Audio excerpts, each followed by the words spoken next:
Hello, everyone. Thank you for joining us for this LinkedIn Live, Facebook Live, and YouTube Live on internal negotiations. Thank you to the ones that are joining us indeed live, but also to the many others that are watching the recording of this event. I have the pleasure to have with me Daniel Malagrida, and we will get to find out a bit more about Daniel in a moment. But before we go into that, let's find out a bit more about our audience, the people that managed to free up some time during the day to join us for maybe they're having their lunch in front of our live event. So how about if you tell us from where you're joining? And maybe another question that you can tell us is there any specific element in the field of internal negotiations where you would like to have our perspectives so that we can focus it? I also want to tell you that that's your LinkedIn Live, so feel free to ask questions, to make comments, to react. You also have the possibility to react. So if there is something that you like more or less, that you disagree with whatever you're saying, then you can also make a reaction as we are talking. But so to start with, if you could tell us, either where you're based or if you have any specific expectation around this live event, this will be amazing.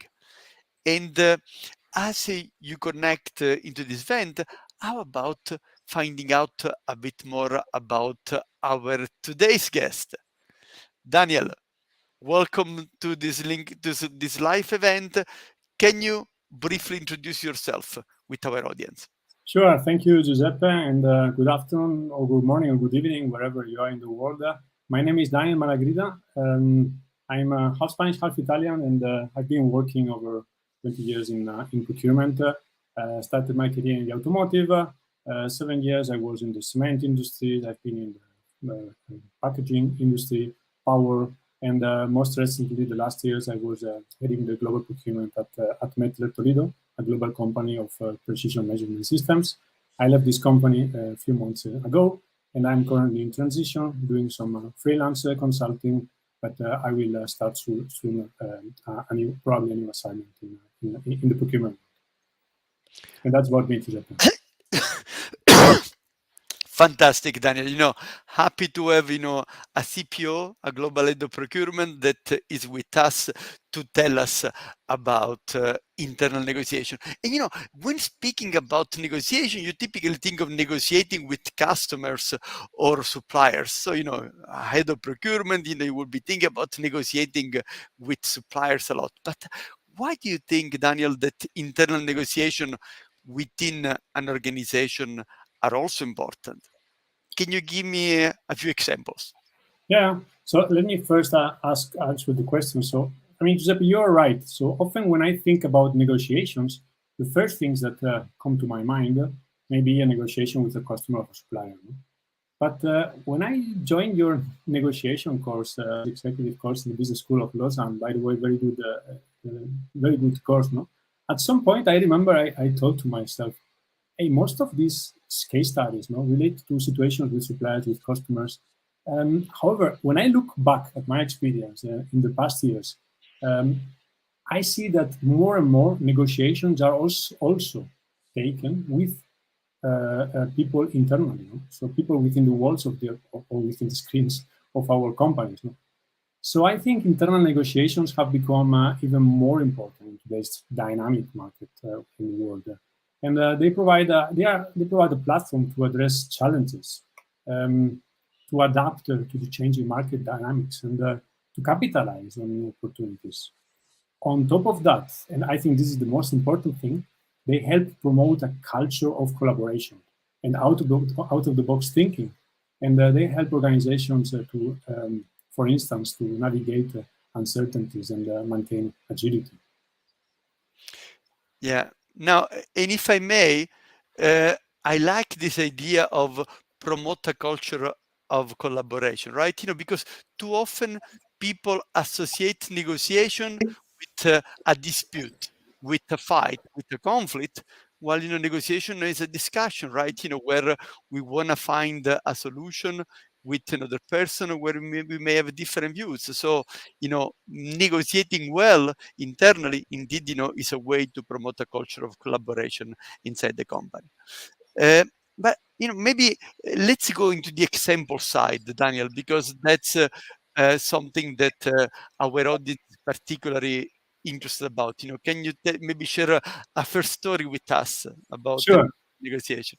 Of course, Giuseppe, and I see you emphasize, and I'm very glad to bring some practical cases, some examples to try to address the importance of this internal negotiation in a practical way. So let me start with the first example, which is about negotiating a key global frame agreement, but which is involving really multiple operations. No? And this example goes back to my experience many years ago. I was at that time managing some local suppliers in a multinational company, and there were many sites. There was a very important supplier, which was both a key supplier, so meaning that it had very high spend and delivering from multiple independent subsidiaries, but it was also a critical supplier, so providing equipment that in case of quality issues, it could mean to stop production and to have a high impact on the profits. And I got the task to negotiate with these suppliers the terms and for a global frame agreement. As a background, 2 years before, there had already been a failed attempt already. And I got comments from stakeholders like, it would be very difficult. The supply is too complicated, or it's impossible to get everybody aligned globally. Okay, so this was a very motivating starting point. No? So, but from there, I took one step back and I researched. And what was done on this negotiation in the past was a little bit tricky. So I realized that there was a huge complexity for sure. No? And there were many regions, local stakeholders speaking with local stakeholders, regional as well. And both the supplier and the customer side were providing comments, proposing amendments and changing and adding requests. But the contractual draft at some point was really not manageable anymore. It was a monster. So negotiation with the supplier reached the point of a deadlock. And both sides just gave up and say, hey, let's continue without an umbrella agreement. So I really had the feeling that the focus had been put on the wrong place from start of the negotiation. And these negotiations were taking place without a clear process for internal alignment, which I saw as a key root cause for this block. So I decided to take myself some time. I analyzed in detail the input, the positions from the internal stakeholders. I developed some tables and with all the input. And once I was confident enough about the background and about the different positions, then I started to contact key stakeholders separate. I did independent assessment, my assessment of which were the most critical negotiation points where there was a misalignment. And then we had several internal exchanges in which we shared the different positions. We negotiated key needs internally for the company based on individual requirements. And we also, and I push also to define the 10 most important ones for the company, which was, and what was the best case, our wish to achieve, but as well what were the minimum requirements to achieve for each of these 10 in front of the supplier. Everyone agreed that if those 10 most critical things were agreed and these minimum requirements were reached, the rest would be a piece of cake, and they also they were more flexible also on the rest. So this achievement of an internal consensus on the reasonable needs. So, this best case minimum requirements for 10 most important. Hey, let's get to the most difficult and complex first. Let's get them right. And then with that, I got a green light from the internal stakeholders as well and the trust to really be able to go negotiate the rest. And once this was done internally, the negotiation with supplier was just a matter of I mean, still 2 or 3 months, but it was much easier and much smoother. No? Okay. So maybe just a final comment. So because I like to go back to your question, why do I think that internal negotiations within the organization are important? So as you see in this example, they enable teams to align different interests. As you were mentioning before, Giuseppe, to resolve conflicts and to make informed choices, and this helps to drive the organization forward. And when you are engaging with internal stakeholders, you also have the opportunity to see different perspectives, to contribute ideas, and to negotiate. You are negotiating what is best for the company. And this is a process. And fostering transparency, you gain trust as well from your internal stakeholders. And this is essential, in my view, for building stronger working relationships. Yeah. I think, I like the point you're making, Daniel, regarding the process, right? The importance of the process, an often neglected element. In negotiation, we say that there are 3 key elements to you negotiate: the substance, what you're negotiating, the relationship, but the third element is the process, right? And the process involves not only with the supplier, what is the agenda, who is going to attend the meeting, etc., but also, what are you going to do internally to make sure that you can negotiate well externally. And your ability to negotiate externally will depend very much about how well you negotiated internally. Yeah, fantastic. That's so a key takeaway from our audience. First, think about the process, define if you get pulled into too many different directions by all the wishes of your internal stakeholder, then define a more appropriate process that will help you to streamline and design priorities about what the company really needs. Daniel, do you have another story? Come on, I think a real story is what resonates more. So maybe do you have another things that we can build on? Okay, so let's go to another story, which is addressing more directly the conflicting targets. Typically, sometimes you have conflicting targets with other departments, no? Before we start with the story, can I get the chance to ask you a question, Giuseppe? Yeah. Do you like the band Pink Floyd? Yes, absolutely. Yeah. In fact, imagine that I fell in love with my wife when we went to watch the Pink Floyd in 1992. I'm not making any calculation, but I am asking this question because when we met last time in Lausanne, I remember that in the break you put a song of the album of Wish You Were Here. No? Yeah. And I like to make the connection here with another great album from Pink Floyd, which is Dark Side of the Moon. And there is a fantastic song called Us and Them. Okay, so this song talks about division and conflict, and it addresses, it's more for societies, no? But the song explores the contrasting perspectives between different groups. No? It could be nations, it could be classes, it could be individuals. No? And it highlights the nonsenseless of these divisions and the human tendency to create barriers. So there is a natural tendency to create barriers of us and them. No? And the song at the same time also underlines that the shared experiences and that there is a humanity that is connecting us as all that needs to be prioritized. No?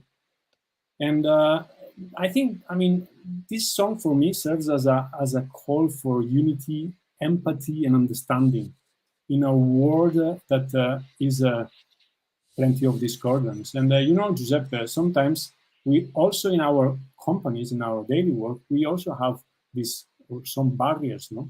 And we also have some misconceptions when we are working with internal stakeholders in a similar way. And I think that similar to what the song is talking about, also in organizations, we have us and them sometimes, situations in which colleagues may not share the same targets. And then assumptions only based on the company's identity, and we are all colleagues, can lead to misalignment.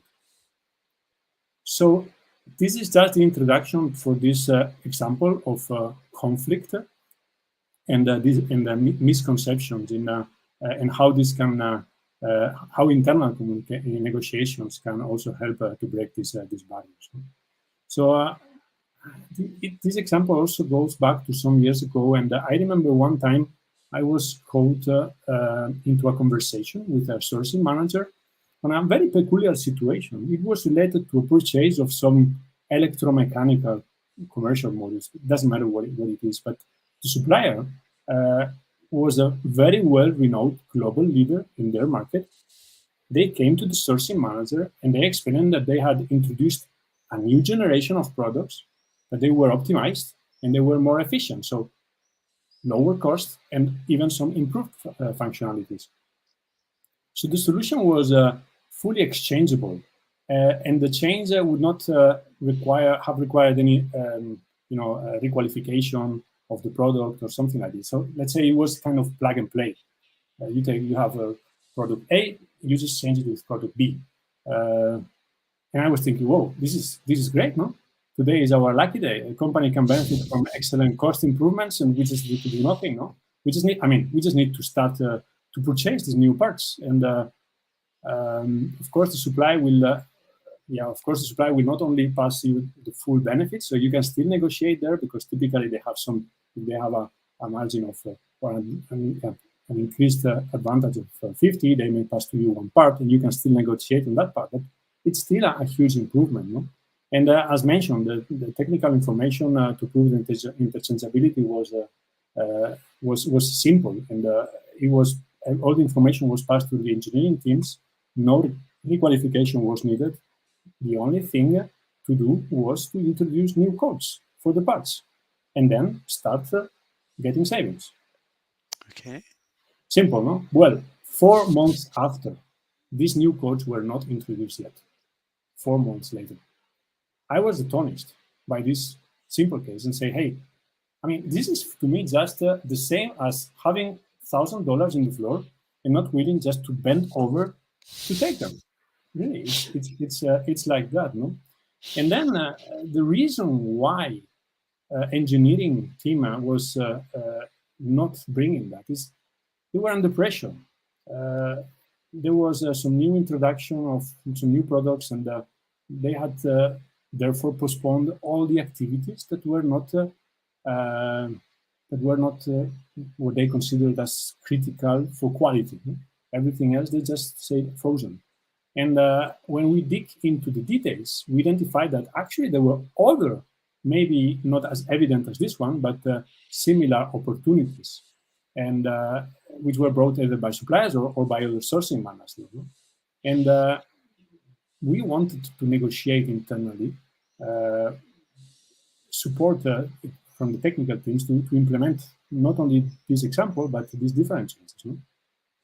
So what did we do? We listed all these opportunities. We estimated the savings and even engineering hours needed, no? Looking at our internal stakeholders from their view to introduce them. Giuseppe, when you have the cost investment of the introduction, no, like the engineering hours, the testing, and you have the saving, you can easily calculate a payback, no? And this was in some cases something like 2 months, 3 months. So it's a no-brainer, no? And having this information on top, even if it was our estimation, was a strong argument to negotiate to obtain these resources allocated, no?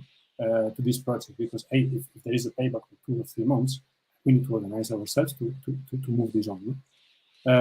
So with this information on hand, engineering understood the added value they could bring to the company, and they organized themselves to allocate.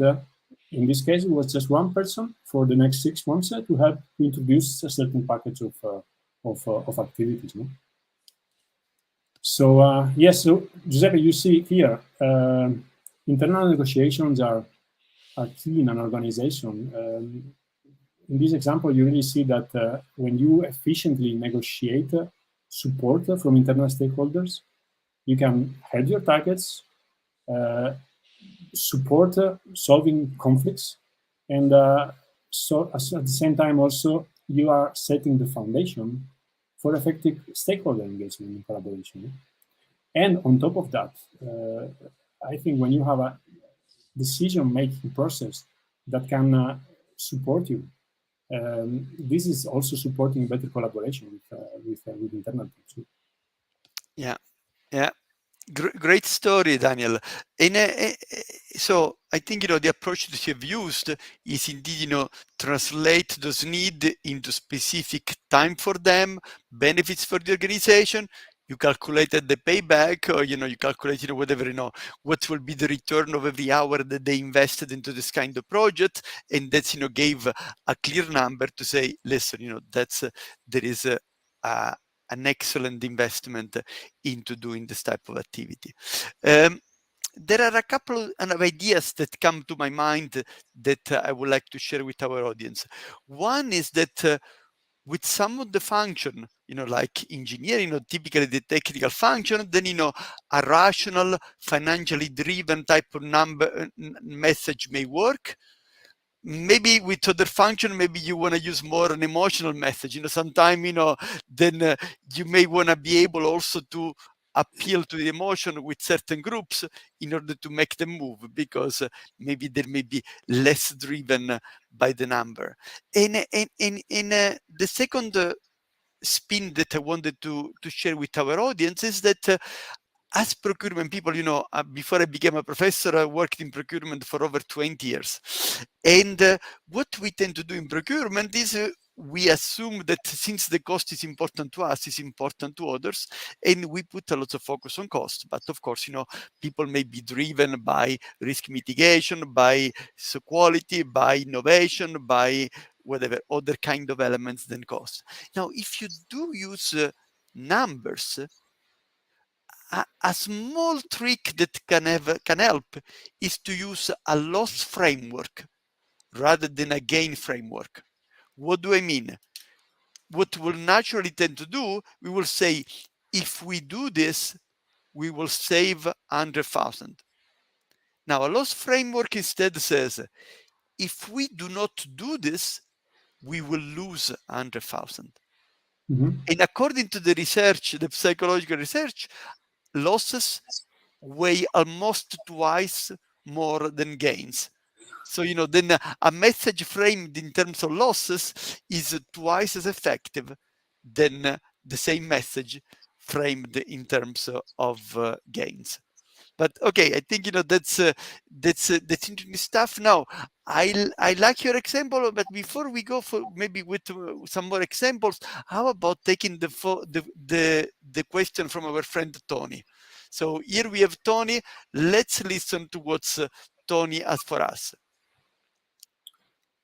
Oh, Tony. Do you invite your key stakeholders into the negotiation with clear roles and responsibility? This could help with the internal negotiation. This could remove the us and them. He was listening, So yes. Good, Tony. Very good question. I mean, of course, I think it's important to invite a key stakeholder into the negotiation. I understand you understand here by internal negotiations, no? Correct? So I understand that the question is in internal negotiations. So if there are clear roles and responsibilities, I think that typically you have different teams, and within each team you typically define different responsibilities. So I mean, you could have, for example, in procurement, I think what works very well is when you have somebody that is pushing more on the product side and has more empathy for the internal stakeholder. Should it be the specifier, and it could be anything. It's not need to be also indirect, for example, no. And then you have somebody that's pushing more on the commercial side, no. So yes, I invite my stakeholders into the negotiation, and I try to make sure that not only there are clear roles and responsibilities, but the two sides of the table are represented equally. So just to give you an example, if there is a region US and I invite the legal team, then I will make sure that if the other party is region Europe, there also somebody from the legal team to make it even. Did I answer your question? What is the case? I think you did. Daniel, let me add maybe a different spin. Let's say, I think I prefer to work a lot with the internal stakeholder in the preparation phase. The more internal stakeholder I have in the preparation phase, the happier I am. Mm-hmm. Now, in terms of bringing them at the negotiation table, and I think, Daniel, you had probably the same experience at the moment or the other. At some point in time, we have some negative experience. Somebody that reveals the budget, somebody that reveals that the supplier has already been chosen, somebody that gives insight into our decision process that he was not supposed to reveal, etc. And by the way, probably the more dangerous one to invite at the negotiation table are the senior executives. Mm-hmm. Because when you invite the senior executives, it's more difficult to control them, right? In the sense mm-hmm. that, if you do have an engineer, maybe you can kick them under the table to tell them that they shouldn't be doing something. But if you invite a senior vice president to the negotiation, it's a bit more delicate, right? To kick them under the table if they mm-hmm. start going outside of what was aligned up front. So, yeah, I think, we have to be careful in terms of finding the right balance, and certainly, the alignment before, if they're participating to the negotiation. I think you're right. That's also your experience, Daniel. What do you think? Yeah, absolutely. And I was also noticing the last point. This could remove this us and them. No? So yes, I think sometimes also having a clear discussion with internal stakeholders to say, yes, we are pushing on whatever. No, I mean, finance is pushing down the cost structure, and quality will push on the cost, and different things will push for different things. No, so making aware everybody to say, hey, this is an internal negotiation. Everybody has different responsibilities, and of course, having clear that yes, it's clear you are pushing for that, and I'm pushing for this. For sure, that helps remove this us and them thinking. So that is a good point from Tony. Yeah, absolutely. Maybe. How about if you go for one more example? Maybe then I will ask you a few more questions. But maybe if you do have one more example, I think that's what also resonates with our audience. By the way, remember, this is your LinkedIn Live, so feel free to ask any questions that you may have on the topic of internal negotiation. But in the meantime, let's listen to Daniel for a moment. Okay, so let's go to another example, and this is around electronics material availability, and I'm sure most of you heard about this crisis in the recent years of electronic components. No, it started in 2019. It came due to an increase in demand from the traditional electronics. We started with new technologies such as the 5G, all the boosting of electric vehicles, and on top of that, very important, the disruptions that were caused to supply chains initially by the COVID-19 pandemic. No? So these factors, what they did is they led to a huge shortage of semiconductors or electronics, causing delays in production and price hikes. No? And this was across multiple industries, because almost all industries are using electronics. So in those days, I was working in a company that is producing things that have a lot of electronics inside. No? So we were highly impacted by the long lead times, which moved actually in some cases from weeks to many months. No?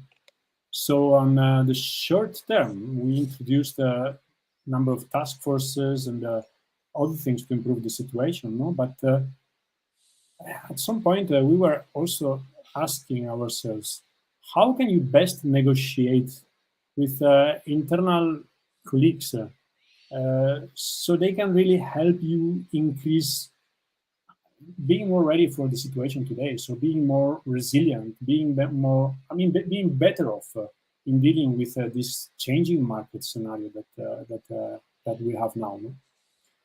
So, I mean, we did a number of things, and I will mention about one specific, and as part of this example. And I like to start by deepening the understanding of typically when I have a problem of what are the key challenges. So when you have this situation on the electronic components, so the key challenge was there's no material available. No? The demand for components were much higher than the offer. So in simple terms, when you have this situation, you have different approaches or different options that you typically follow. No? One is you just push your supplier to improve the allocation.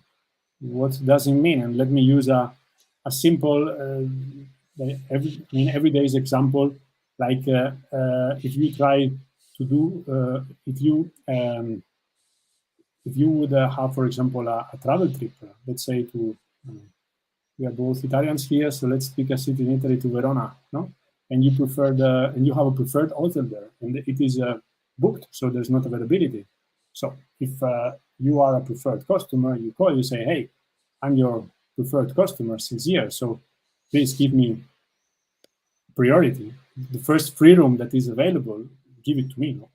This is the first option. No? So push the supplier, in this case, to improve the allocation. The second typically is to resource, no? to resource a component. And in the example here of the hotel, it would be clear. No? So if this is not working, then what do? You go to another hotel that is available in the area.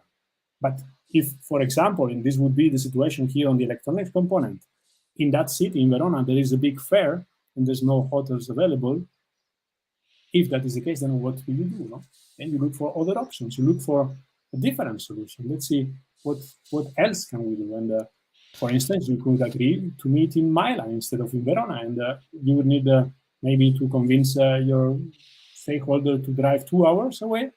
But you know, this is a place where it seems to be more likely to have availability of hotels. No?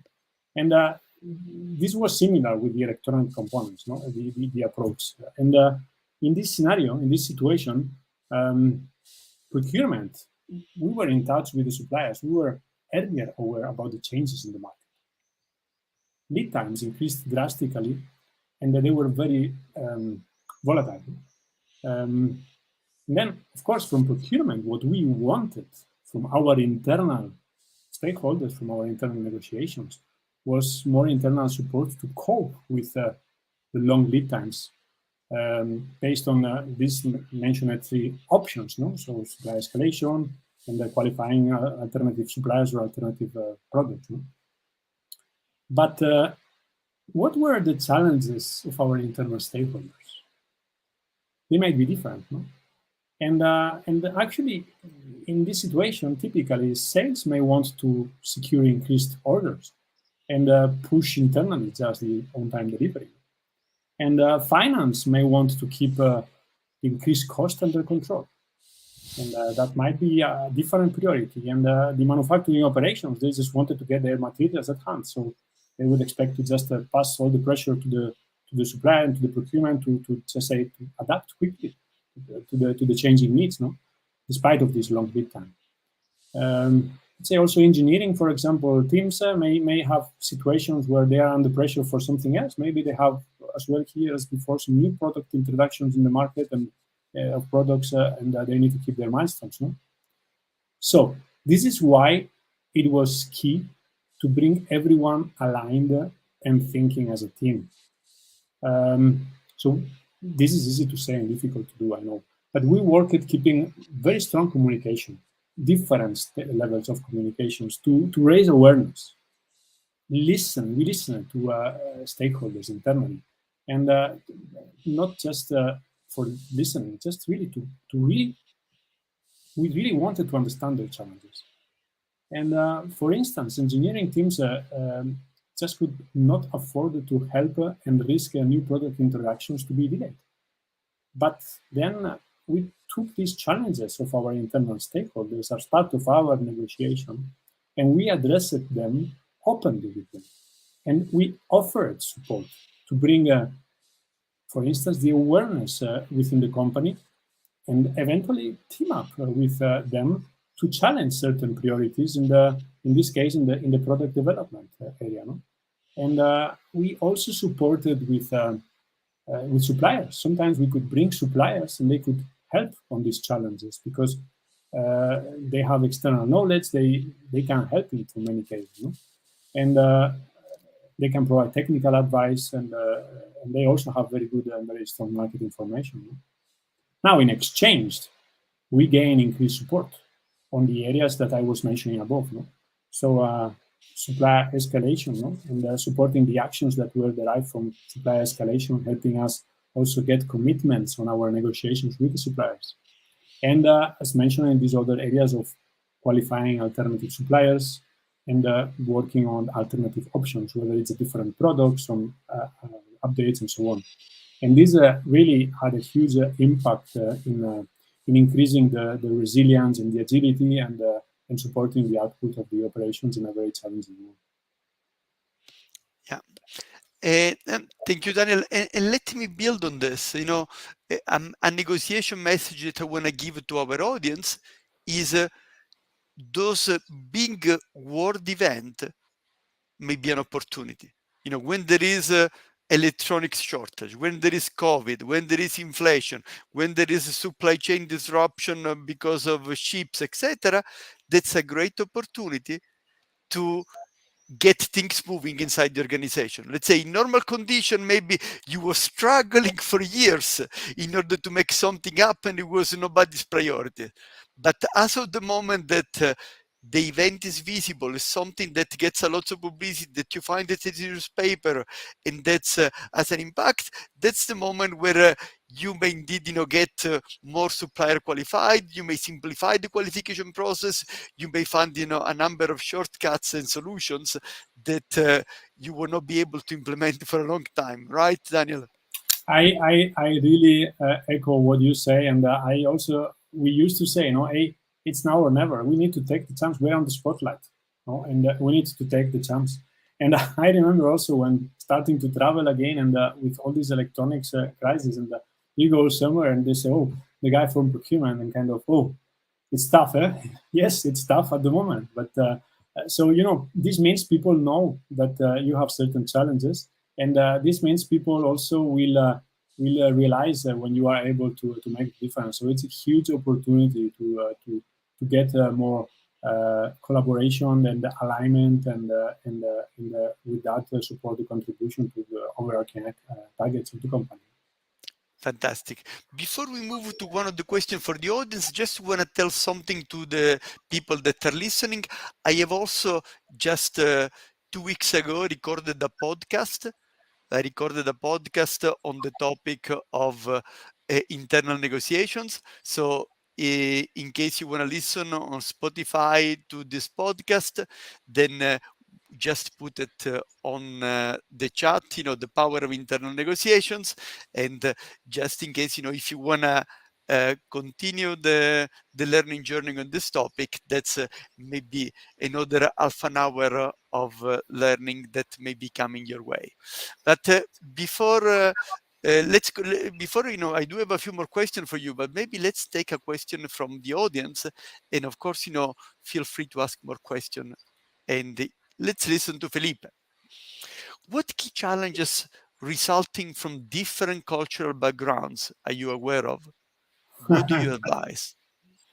Okay, so first of all, hola Felipe, ¿cuánto tiempo? And yeah, that's a good point. I mean, the culture. I mean, I like to say there's also a company culture. When we are in internal negotiations, we are talking more about the different cultures in the different regions and so on. So the key challenge, in my view, is that you have a misperception, or you may not have the other part understanding what you want to say, and you may not understand the other part as what they are doing. So I think that it is what my advice is to see which are the most important cultures with which you are dealing. And again, here, educate yourself. There's a very good book called The Culture Map from Erin Myers, which talks about this, no? And I think at the end of the day, what you want to do is to understand the other party, and you want also to adapt not even just your negotiation, but really your communication style with the counterparts based on the culture. No? Like, for example, I would not ask to a Chinese colleague, "Do you agree?" Because he would say yes. No, I would ask the question differently. I would ask the question in a way that is not a yes or no answer. And during a meeting, I would make sure that I ask him to, if there is somebody higher in the rank, for example, you want to make sure that this person is asking the people to speak. And I think this is general on cultures, no? And specifically on internal negotiation, I think what is important is to have this awareness, and then to have some background knowledge of what could be the key elements of your of the other culture if you don't know it. Yeah. Anything to add on your side, Giuseppe? Because I think you're quite. That's But by the way, there are also a number of websites.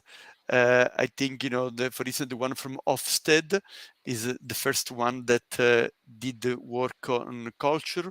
And in the Ofsted website, you may find, 6 dimensions of culture, and have an idea about how the different cultures compare with each other in terms of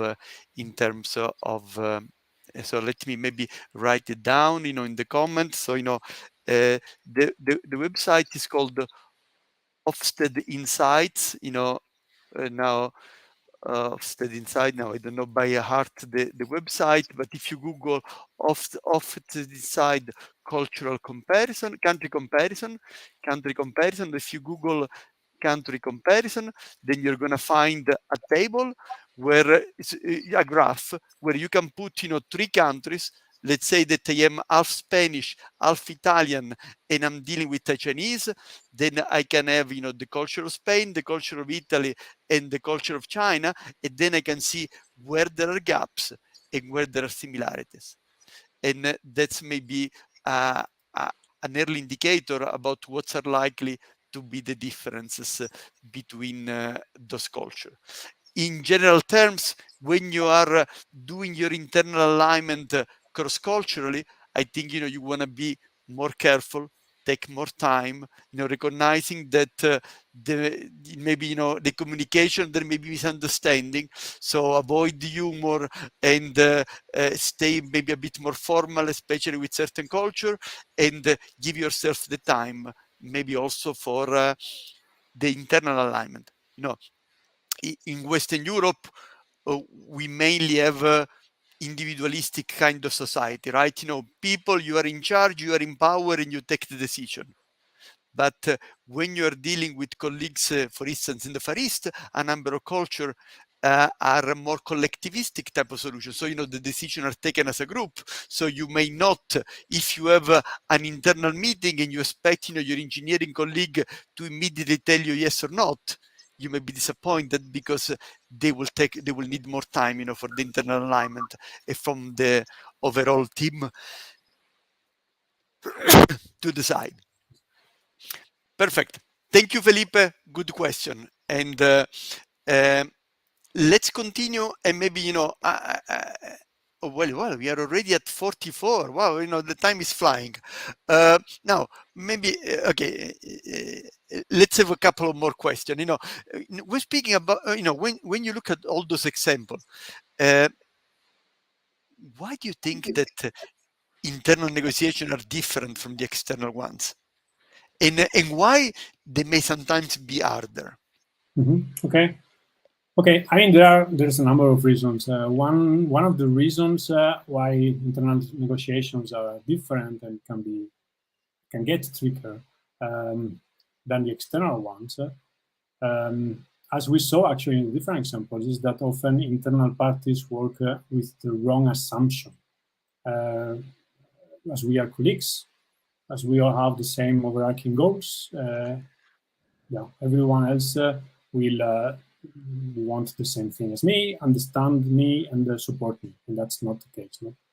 And another key difference is, in my view, the BATNA, so the best alternative to negotiate the agreement, and which is basically the plan B, sometimes I call it. I don't know if it's right to say it this way, Giuseppe, but on external negotiations with suppliers, you typically have clear what you want to achieve. You have your best case, the minimum requirements, and if you are not reaching your minimum requirement, then you go to your BATNA, and for instance, you take the negotiation with another supplier. But on internal negotiations, you may not be able to just decide to go to another finance team, because there is one. No? So if you only have one in the company, you need to look for, I mean, of course, there can always be possible BATNAs, no? But sometimes it may be not as evident. Yeah, exactly. The button may be escalation, sometimes maybe as outsourcing. Let's say the IT team doesn't have resources, then you can outsource it, but clearly, that's much more difficult versus the external world. We do have a couple of questions from the audience, so and I'm also conscious of time, but I think let's take a couple of questions for the audience, and then we go for the closure. Let's listen what Gianluca has for us. How to manage internal stakeholder expectation when you are in a beggar instead of a chooser position? How to make it clear internally that in some situation we just have no or low power from our side, while your internal stakeholder have the opposite conviction. You see, there may be a market which may be in favor, for instance, of the supplier, and the internal stakeholder asks you to reduce the price by 30% when the market is going up by 10%.